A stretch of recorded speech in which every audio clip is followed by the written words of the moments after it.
ഇന്നത്തെ എപ്പിസോഡുമായി ബന്ധപ്പെട്ടുള്ള പ്രൊമോ എല്ലാവരും കണ്ടു കാണുമെന്ന് ഞാൻ വിചാരിക്കുന്നു. അതായത് ജാസ്മിൻ്റെ വൃത്തിയില്ലായ്മയാണ് ചോദ്യം ചെയ്യുന്നത്. പ്രൊമോ കണ്ടിട്ട് എനിക്കങ്ങനെ പ്രത്യേകിച്ച് അത്ഭുതമൊന്നും തോന്നിയില്ല. കാരണം ഇത് നമ്മൾ പ്രതീക്ഷിച്ചിരുന്ന ഒരു കാര്യമാണ്. ഇത് എവിടെ പോയി അവസാനിക്കും? ജാസ്മിൻ പറയും ഞാൻ മാത്രമല്ല ഇവിടെ ചെരുപ്പിടാതെ നടക്കുന്നത്. അപ്പോൾ ഗബ്രിയുണ്ട്, അർജുനുണ്ട്, അതുപോലെ തന്നെ നോറയുണ്ട്. അപ്പോൾ ലാലേട്ടൻ പറയും എല്ലാവരോടും കൂടിയാണ് പറയുന്നത്, പേഴ്സണൽ ഹൈജീൻ വളരെ ഇമ്പോർട്ടൻ്റ് ആണ്, എല്ലാവരും അത് ശ്രദ്ധിക്കുക എന്നൊക്കെ പറഞ്ഞിട്ടൊന്ന് ഉപദേശിച്ച് നിർത്താൻ പോകുന്നൊരു കാര്യമാണ് നമ്മൾ ഇന്ന് പ്രൊമോയിൽ കാണുന്നത്. പക്ഷെ അത് ജസ്റ്റ് ചോദ്യം ചെയ്യുന്ന ഭാഗം മാത്രം നമ്മളിങ്ങനെ പ്രൊമോ ആയിട്ട് കാണുന്നുണ്ട്.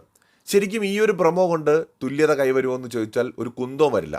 കാരണം ഗബ്രിയും ജാസ്മിനും ഒക്കെ ഉപയോഗിച്ച ബാഡ് വേർഡ്സ്, വളരെയധികം ഇറിറ്റേറ്റിംഗ് ആയിട്ടുള്ള അവരുടെ ബിഹേവിയർ, ഒരു ഫൈറ്റ് നടക്കുമ്പോൾ വായി തോന്നിയത് എന്തോ അവർ വിളിച്ചു പറയുന്ന കാര്യങ്ങൾ ഒന്നും ചോദ്യം ചെയ്തിട്ടില്ല. അത് ഇന്നലെ ചോദ്യം ചെയ്യേണ്ട കാര്യങ്ങളായിരുന്നു.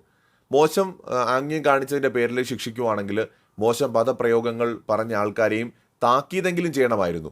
അതൊന്നും ഇന്നലെ ഉണ്ടായിട്ടില്ല. ഇന്നിപ്പോൾ ജാസ്മിൻ്റെ വൃത്തിയില്ലായ്മ എന്ന് പറഞ്ഞ് നമ്മളൊരു പ്രൊമോ കാണുന്നു. അതിൽ ജാസ്മിൻ മാത്രമല്ല, പലർക്കും ആ ഒരു പ്രശ്നം അവിടെ ഉണ്ട്. ചോദ്യം ചെയ്ത് തുടങ്ങുന്നത് ജാസ്മിനെ ആണെങ്കിലും അത് എല്ലാവർക്കുമുള്ള ഒരു താക്കീതാക്കി അവസാനിക്കാൻ തന്നെയാണ് സാധ്യത.